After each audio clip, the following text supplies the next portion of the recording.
back in 2020, we saw Joaquin Phoenix take home the Best Acting crown at the Academy Awards for his portrayal as Joker in Todd Phillips' 2019 Joker film. Today I want to go back and reassess what this film looks like 5 years later and see if it really hit the same bars and my excitement level is still as high as it was way back in 2019 when I first originally saw it. I've seen it several times since then, and of course I wanted to kind of go back and revisit some of these films that I did really like when I first saw it and kind of celebrate the anniversary of the film coming out. Of course, we do have Joker 2 coming out, starring Joaquin Phoenix and Lady Gaga, so I'm kind of excited for that one. So I wanted to go back and check out Joker and see if it truly did hold up all these years later, even though it's only 5 years. It's a 5-year anniversary. It's still something worth taking a look at. Thank you guys so much for stopping by the channel. My name is Adam. Today we are going to be talking about a comic book film, and that is Joker. A film that is definitely different than I was expecting it to be way back in 2019. Of course, getting this character of Arthur Fleck, kind of a new version of Joker, and one that we were told several times was completely disconnected from the then DCEU. Now that is being rebranded under the guise of James Gunn, with a whole new Batman versions and everything, and it's also not tied into Robert Pattinson's Batman. So there's a lot of crazy strings being attached to different things. So just keep in mind, this movie, Joaquin Phoenix Joker, is not attached to Robert Pattinson's, and it's not attached to anything that James Gunn or the past Ben Affleck Batman was doing. Are you confused? Because it does get confusing with DC a little bit. But, of course, I think they do have some of the better characters that I really enjoy a lot of their movies for. Without further ado, let's jump into this conversation of 2019's Joker. During the 1980s, a failed stand-up comedian is driven insane and turns to a life of crime and chaos in Gotham City, while becoming the infamous, psychopathic criminal figure. Of course, Joker is one of the more iconic comic book characters, and he's one of my personal favorites. I'm sure some of you guys can feel the same sentiment there. The creme of the creme, I think we can all say for sure, is Heath Ledger giving an iconic performance in The Dark Knight. And of course, we've got some really stinkers with this portrayal of this psychopathic character.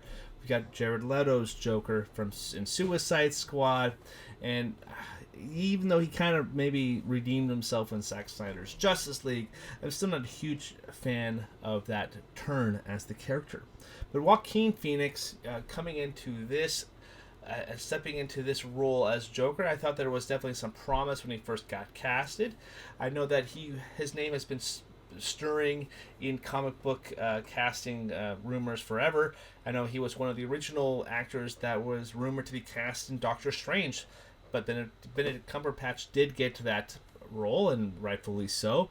And Joaquin Phoenix, he's not a huge fan of doing sequels, so I guess he's doing one with this Joker turn, but he's generally not one that does a whole lot of sequels, and kind of a recluse actor, and he may be difficult to work with at times, and I don't know all the specifics behind the camera, but what I did see in this 2019 Joker was a guy who was completely off the rails. He, even revisiting this movie, it is plain to see that he is in a whole different level in this film. He is criminally insane, and I also just think that he dives into this dark spot in the psyche of this character and really kind of gets lost in it. And it's hard to not keep your eyes glued to him, because you just don't know what he's going to do. He feels so unhinged.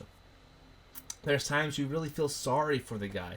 Then other times, what are you doing? I get it, you're taking out what you're feeling and the circumstances that life has given you in this 1980s dark and grimy pre-Batman saved era of Gotham City, this time and the place where the city and all the chaos and all the crime and all the kind of the shit really did go downhill and kind of took apart a lot of this the not so significant people there. And there's a lot of hard times for the people that do live in this Gotham City in this time frame. I think Todd Phillips was a really good job giving us this dark and grimy feeling world. And it does feel lived in, and I definitely feel like the dirt and grime, with every shot, because there's not a single clean shot in this movie. It feels really like the time and period that it is set in. kudos to Todd Phillips, a director that is not necessarily known for this genre, not comic book genre, mind you, but like a dark, gritty, grimy kind of feeling. He's a comedy director. He's known for the Hangover movies, which I take those movies with what I'm a huge fan of those movies, but he's known for the comedy. And Todd Phillips diving into this, I think it's kind of match made in heaven. Like comedy directors, I guess, or like comedy actors rather, stepping into this kind of genre and not being just the funny guy. I think directors also can tend to change genres and also change expectations on what they can do as filmmakers. And I think Todd Phillips really did that for me in this one. Obviously, getting like praise for his direction and his storytelling beats and everything like that too. Very awesome to see, Todd Phillips step out and give us this really dark and grimy film. I really felt like on this rewatch here, while I really loved Joaquin Phoenix and you're really watching him for this movie, all the other characters are just really mean-spirited and not likable at all. Obviously, what Joker and Arthur Fleck is doing, not some of the greatest stuff to be like model your behavior after by any means. Everybody in this movie is like really, really mean. There's like seems like no hope to any of these characters here, and that is also, it's kind of hard to watch because you're like, you want to cheer for something, and while you do feel for Arthur Fleck in the times that he is having life beat out of him, you can also understand why he's turning to the way he is, and he's kind of a creature of circumstance. The circumstance around him is this horrible place, and he is just beaten to a pulp, and the only way to survive is that he has to embrace the chaos and the crime, and that he does exist, and he's not going to stand for it any longer. And so he has to become the psychopath of Joker. I like his turn. Like I said, I like Joaquin Phoenix, and I understand the character's motives and everything. However, I just feel like rewatching this, while I still really enjoy it, that it becomes kind of beating you over the head with some of these dark takes and turns, and there's like these long shots of him dancing, which are you can't look away. I love the bathroom sequence with the amazing score that was an Oscar-winning score as well. It's one of my favorite scores in the last 10 years at least, but seeing him doing these like awesome like dance segments in these different, like the kitchen and the bathroom in his house, you can like dive into that psyche a little bit more, but also everybody around him, like you want to have some kind of resolve as well, and the whole world's just like beating him up, and he finally has to snap. And then we get this amazing kind of like talk show sequence with Robert De Niro here. And even though Robert De Niro, I think, is trying to be like a Jimmy Fallon or Jay Leno type of like late night talk show guy, and I guess some of that also could be referencing some like Kings of Comedy, because I know this was based, like they took homages from like Kings of Comedy, Mark Scorsese's film. I know there's some stand-up scenes here with Joaquin here as well at this comedy club. I think Robert De Niro's trying to embody some of his Kings of Comedy character there. And I don't think it works. De Niro's stuff doesn't really work 100% of the time. He doesn't feel like he really embodies that late night talk show guy. But it's also really awesome to see Phoenix squaring off against De Niro, especially in that final sequence. I really liked that, and especially it felt like this big tension building, because another scene that did happen on like live TV, this is a true story though, but like the film Christine with Rebecca Hall, seeing that like the tension in those final moments is building and building and building, and then the event actually does occur. Cool. That's what kind of reminded me on this time around.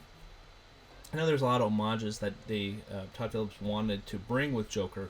The Man with No Face is a film. Of course, you get the Kings of Comedy, Taxi Driver. It's a lot of Scorsese homages that this film does have to it.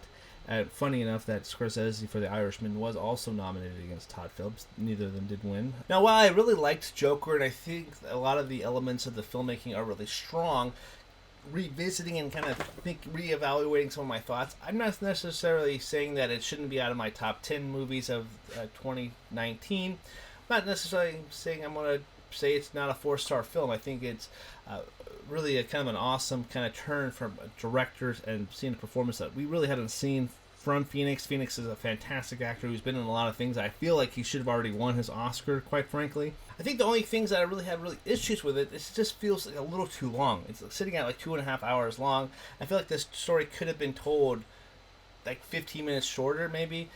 I do like a lot of the beats, and there's some couple twists there. I'm like, oh, do we really kind of need that? But it's diving into like the insane like mentality that Arthur Fleck is going through, and seeing like this crazy chaotic world set up and having this amazing final shots. It makes me excited to see what Joker 2 is going to look like. I necessarily don't think we necessarily needed a sequel. Quite frankly, I think that the best parts of the movie is that when we're just talking about Arthur Fleck.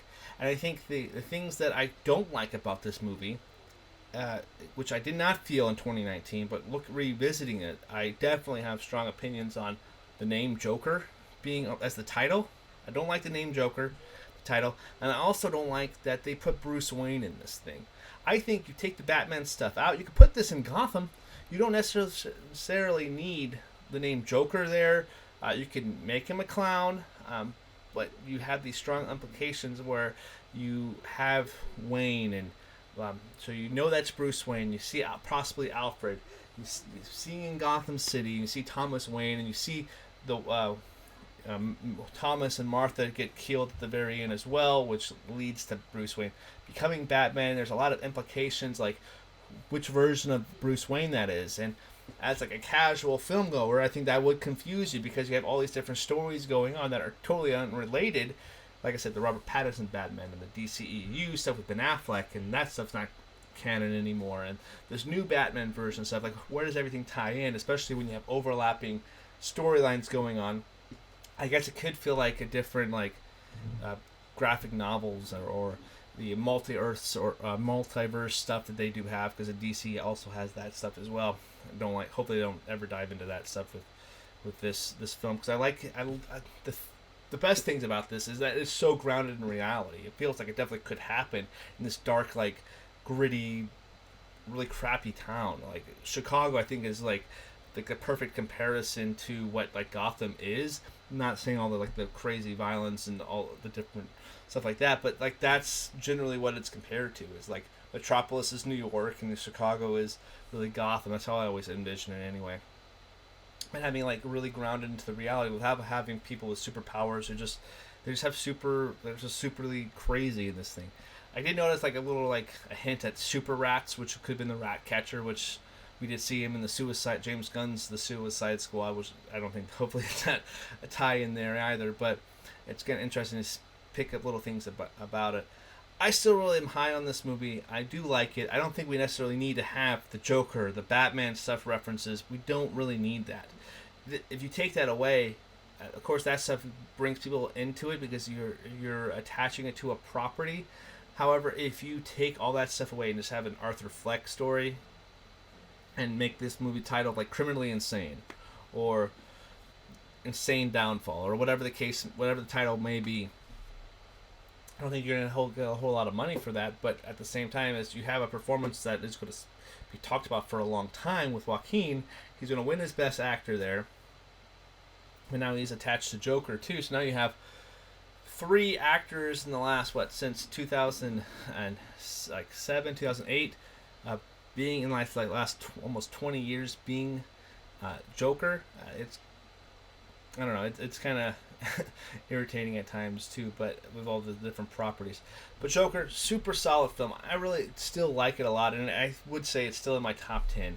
My little gripes about like the different stuff, it has really no bearing on like the filmmaking style. I think Todd Phillips did a really great job. Joaquin Phoenix is by far top 2 performances of 2019. I still think like Adam Sandler is who I would vote for if I had a vote at the award show.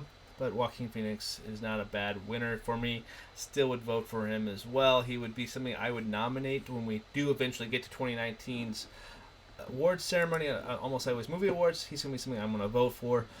But anyway, that's my quick thoughts and takes on Joker. Thank you guys so much for watching. Let me know in the comments section down below what you guys thought of the film. Make sure you guys like, share, and subscribe today for more movie conversations. Again, thank you so much for watching. Until next time, go watch another movie. Bye-bye.